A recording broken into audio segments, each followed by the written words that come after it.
네, 안녕하세요, 청취자 여러분. 오늘 저희는 일라일 릴리의 최신 실적 발표, 그중에서도 가장 생생한 정보가 오가는 질의응답 시간으로 바로 들어가 보겠습니다. 네, 그 CEO나 CFO가 미리 준비한 발표 말고요. 맞습니다.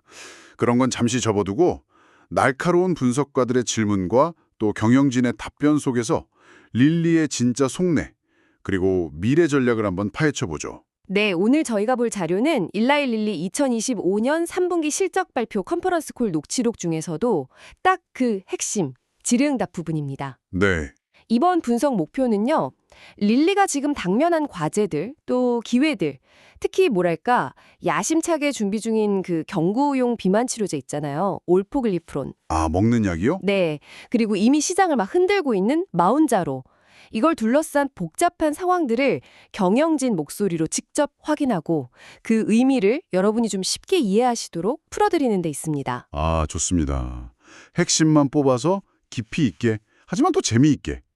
기대되네요. 네, 한번 해보겠습니다.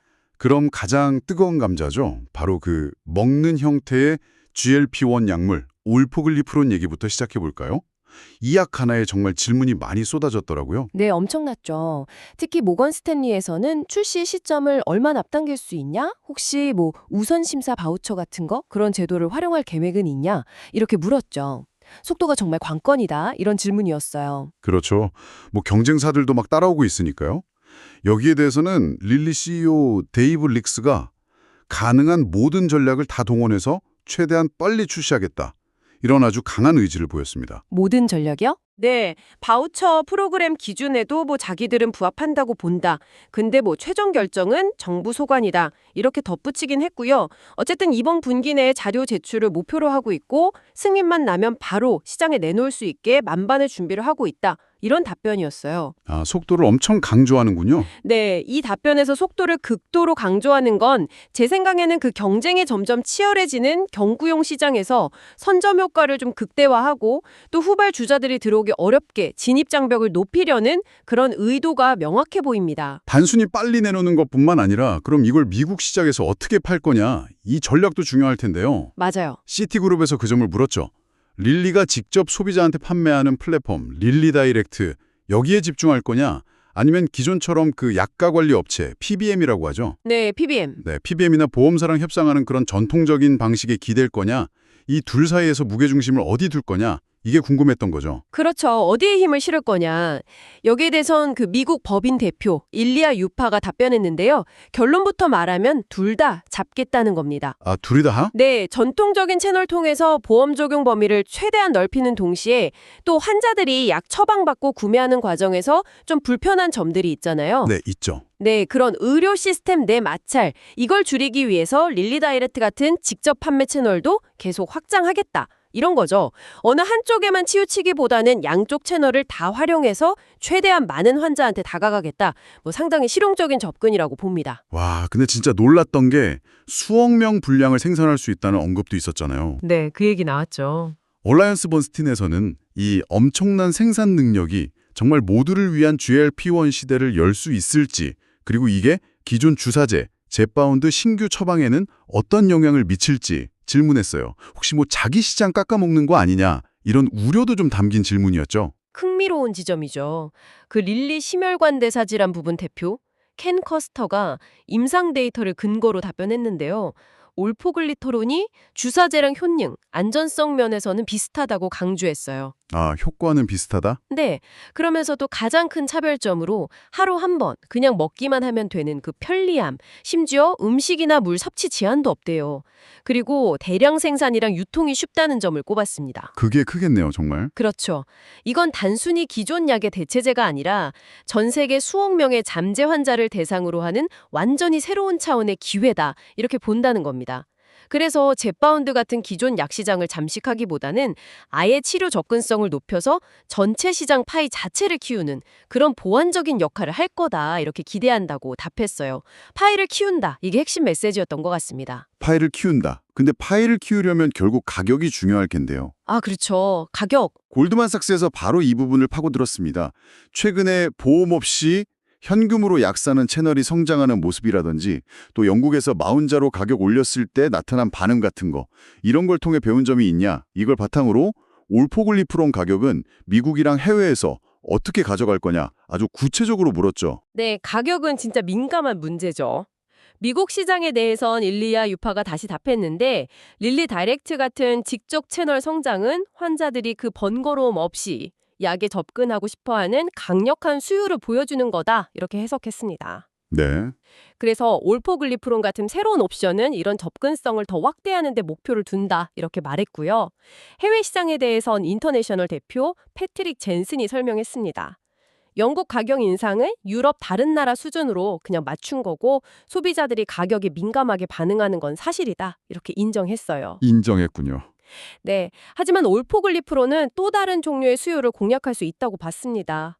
예를 들면 BMI가 아주 높지는 않거나 젯바운드만큼 막 극적인 체중 감량이 필요 없는 사람들 이런 분들한테는 더 매력적일 수 있다는 거죠. 타겟이 좀 다를 수 있다. 네, 그리고 생산이랑 유통이 쉬우니까 해외 시장에서는 젯바운드랑 서로 다른 환자군을 공략하면서 좀 보완적인 역할을 할 거다 이렇게 기대했습니다. 그렇군요. 근데 또 궁금한 게 주사 맞던 사람이 먹는 약으로 바꿔도 효과가 계속 유지될까? 이것도 많은 분들이 궁금해하실 것 같은데요. 진짜 중요한 질문이죠. 울프 리서치에서 바로 이 점을 확인하는 아테인, 메인테인, 임상의 중요성에 대해 질문했죠. 이 결과가 혹시 출시 속도에도 영향을 줄 수 있을까요? 네, 켄 커스터는 이 연구가 최초로 시도되는 아주 중요한 임상이라고 거듭 강조했습니다. 주사제로 이미 체중 감량 효과를 최대로 본 환자들이 더 편리한 경구용 올포글리프론으로 바꾼 뒤에도 그 효과를 유지할 수 있는지 이걸 확인하는 게 목표라고 밝혔어요. 유지 효과 검증이군요. 네. 이게 만약 성공하면 울포글리프론은 단순히 첫 치료 옵션이 아니라 장기적인 유지요법으로까지 자리매김하면서 시장을 훨씬 더 넓힐 수 있겠죠. 그렇겠네요. 근데 결과 자체는 출시 속도에 직접적인 영향을 주기보다는 의사나 환자들이 약물 전환을 고려할 때 중요한 근거를 제공하게 될 거다. 이렇게 봤습니다. 이것도 역시 잠식보다는 시장 성장의 또 다른 기회로 해석하는 거죠. 그렇군요. 마지막 올포글리프론 관련 질문은 제프리스에서 나왔는데 이건 좀 더 근본적인 질문이었어요. 네, 어떤 질문이었죠? 만약 이 약을 월 100달러 이 정도의 비교적 저렴한 가격에 내놓는다면 그게 과연 제약회사의 혁신 동기를 꺾는 건 아닐지, 또 반대로 수억 명 분량을 생산해서 전 세계 복원에 기여하겠다는 목표와는 어떻게 균형을 맞출 거냐, 이렇게 물었습니다. 딜레마네요. 네, 미국과 해외에서 비슷한 가격 정책을 가져가는 게 이 두 목표를 동시에 달성하는 방법이 될 수 있을까? 이런 질문이었죠. 이건 정말 어려운 균형점 찾기 문제인데요. 데이브 릭스 CEO는 두 목표 모두 포기할 수 없다고 답했습니다. 특히 미국과 다른 나라 간의 그 약값 격차를 줄이는 게 중요하다고 강조했죠. 격차를 줄인다. 네, GLP-1 시장의 독특한 점은 보험 적용 없이 소비자가 직접 비용을 부담하는 채널이 크다는 거잖아요. 그렇죠.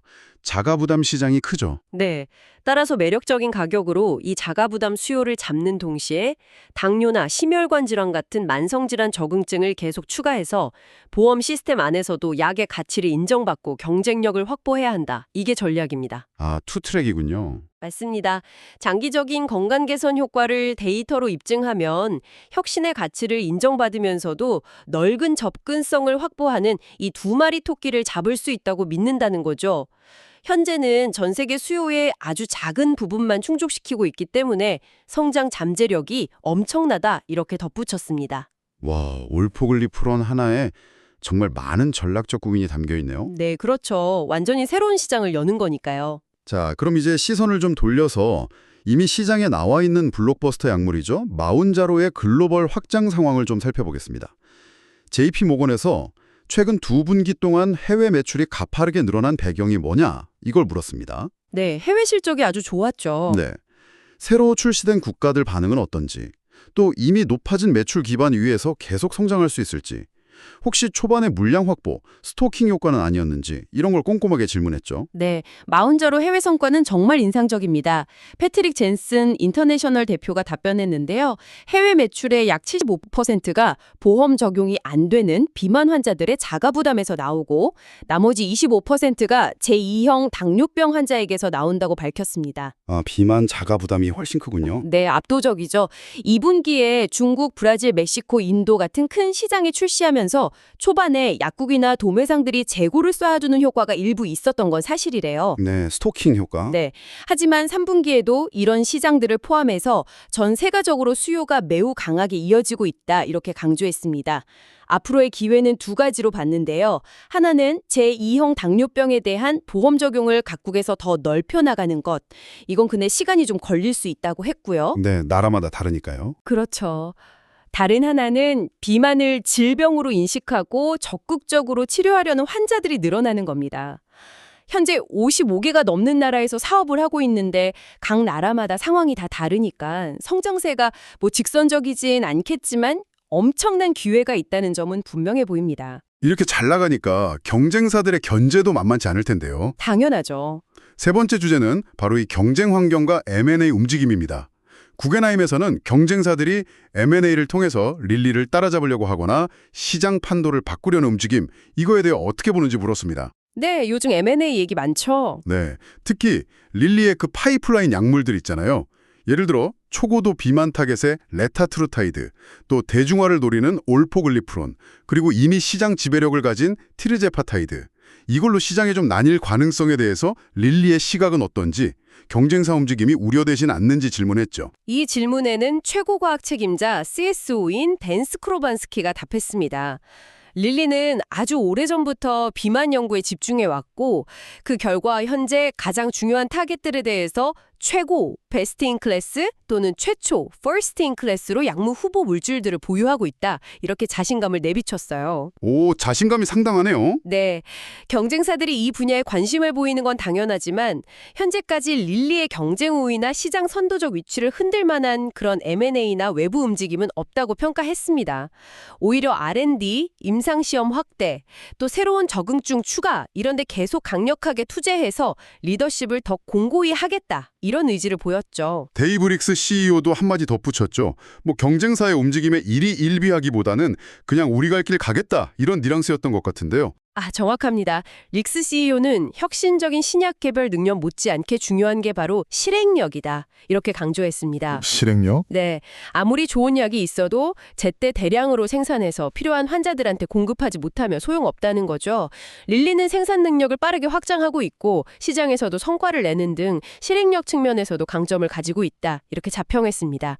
그래서 외부의 소음, 즉 경쟁사들의 움직임에 흔들리기보다는 릴리 자체의 전략을 성공적으로 실행하고 리더십을 지키는 데 집중하겠다. 이 점을 분명히 했습니다. 혁신과 실행력 두 가지를 다 강조하는군요. 네, 둘 다 놓치지 않겠다는 거죠. 네 번째 주제는 약값과 관련된 좀 복잡한 시스템이죠. 약가 관리, PBM 변화와 가격 정책입니다.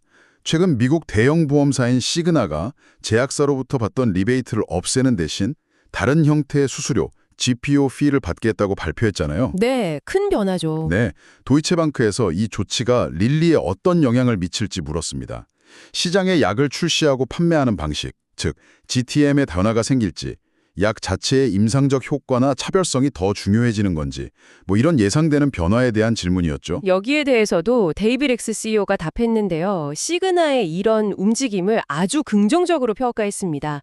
혁신적인 약을 만드는 회사, 환자, 그리고 보험사 모두에게 이익이 되는 방향이다. 이렇게 봤죠. 오, 긍정적으로 봤군요. 왜죠? 왜냐하면 기존의 그 리베이트 시스템은 약의 실제 가치보다는 협상력이나 거래 규모에 따라 가격이 결정되는 좀 불투명한 측면이 있었잖아요. 네, 그렇죠. 복잡했죠. 근데 리베이트가 없어지면 약의 임상적 효과, 즉 얼마나 더 효과적이고 안전한지에 기반한 좀 투명한 경쟁이 가능해진다는 겁니다.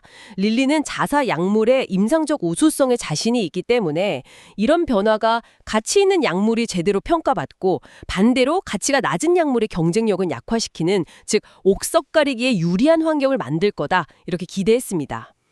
실력으로 승부할 수 있게 된다. 그렇죠.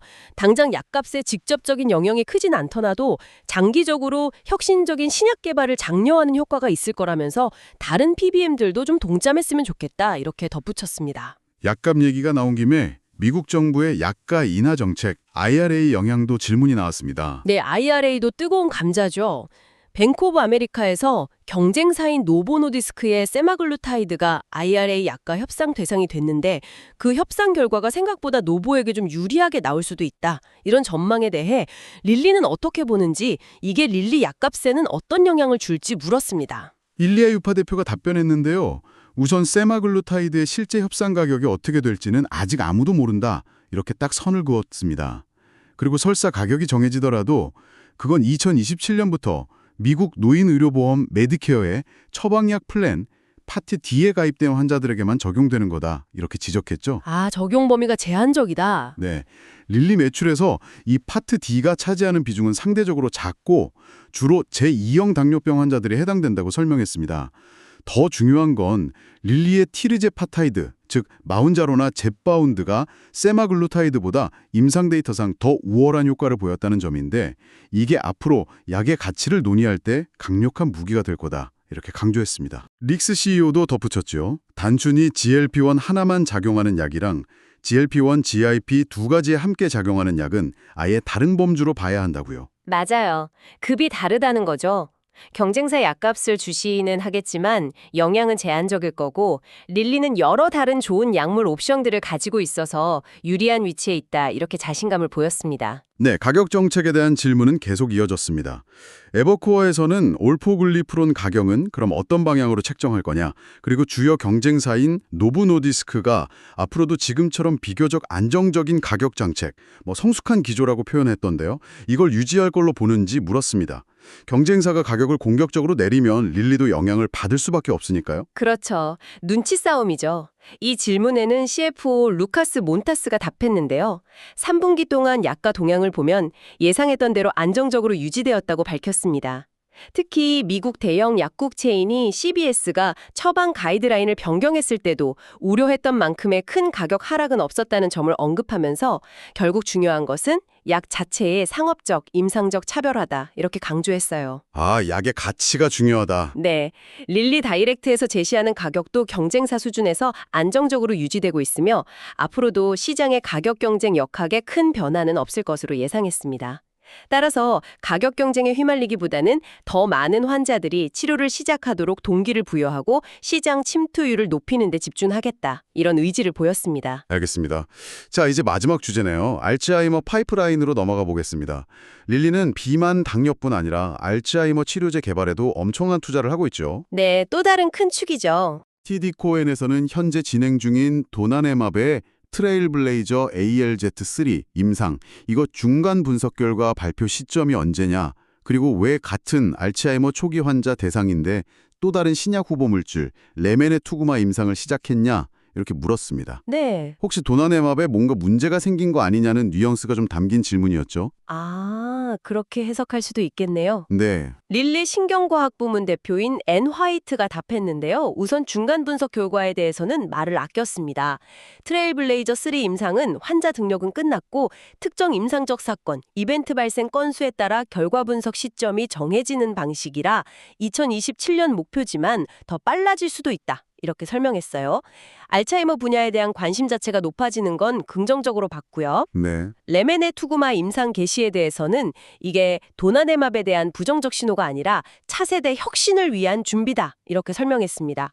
레메네투구마는 피부 아래 주사, 즉 피하 주사 방식이고 한 달에 한 번만 맞으면 되고 또 정해진 기간만 투여하는 등 편의성을 크게 높인 약물이라는 거죠. 아, 더 쓰기 편하게 만든 거군요. 그렇죠.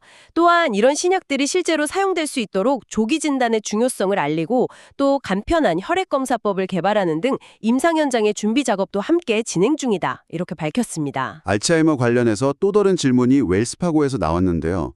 경쟁사의 엠보크라는 임상 결과 발표가 임박했는데 이거에 대한 생각, 그리고 혹시 릴리가 보유하고 있는 GLP-1, GIP 계열 약물들이 알츠하이머 치료에도 역할을 할 수 있을지 물었습니다. 아, 비만약이 알츠하이머에도 흥미로운데요? 네, 그리고 릴리가 보유한 다른 신경계 약물 후보, 베프라네맙, 이것도 알츠하이머 치료제가 될 가능성이 있는지도 질문했죠. 댄 스크로반스키 CSO는 경쟁사 동향을 포함해서 관련 분야를 면밀히 지켜보고 있다, 이렇게 좀 원론적으로 답했습니다. 베프라네맙은 중추신경계 CNS 질환 치료에 적합한 특성을 가지고 있어서 알츠하이머 가능성도 있지만 아직 구체적인 계획을 발표할 단계는 아니다. 이렇게 설명했고요. 이복희 임상 결과는 기다려 봐야겠지만 그 결과가 어떻게 나오던 릴리는 자체 파이프라인을 통해 알츠하이머 분야에서 기회를 만들어갈 수 있다. 이렇게 자신감을 보였습니다. GLPG-2P 계열 약물의 알츠하이머 관련 가능성에 대해서는 직접적인 언급은 피했습니다. 그렇군요. 마지막 질문입니다. BMO 캐피털 마켓에서 나왔는데요. 릴리가 알츠하이머 증상이 나타나기 전 단계, 그러니까 전임상 단계 환자들을 대상으로 하는 프로그램에 대해 상당히 높은 기대감을 보여왔는데 그 자신감의 근거가 뭐냐?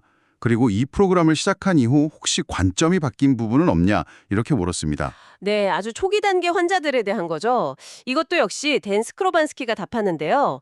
그 자신감은 이미 증상이 발현된 환자들을 대상으로 했던 트레일블레이저 1, 2 임상 데이터에서 나왔다고 설명했습니다. 아, 기존 임상 결과에서 네, 이 임상들에서 약물 치료 효과가 가장 크게 나타난 그룹이 바로 질병 초기 단계의 환자들이었다는 거죠.